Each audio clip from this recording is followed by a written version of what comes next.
I'm using an acronym. It's called CREATE that I made Oh. up, which I think is so helpful because now you're not wondering, what should I be doing? So C is the consistency, R is the routine, E is really about the environment. So you want to look around and say, what are the things in my environment that can disrupt sleep?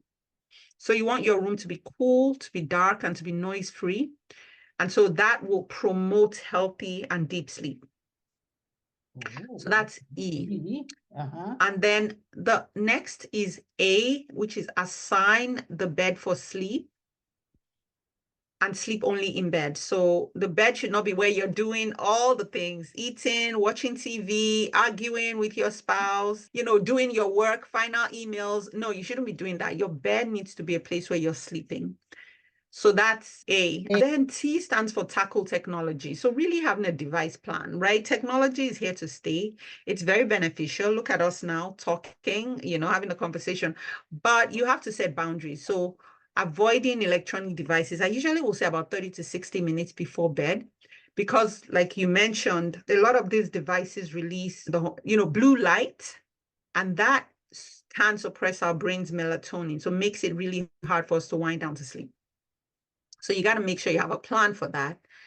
Sometimes you may need to charge your phone outside and get a regular alarm clock, or like put your phone on the other end of the room so you're not tempted. You might say, oh, I'm just going to look at the time. And then suddenly you find yourself on TikTok, right? So minimize those temptations by keeping your phone, making sure your phone is not too close to your bed. And then the final E is eliminate. So things like, are you drinking caffeine or alcohol or things like that, which can fragment your sleep and make it hard for you to fall asleep.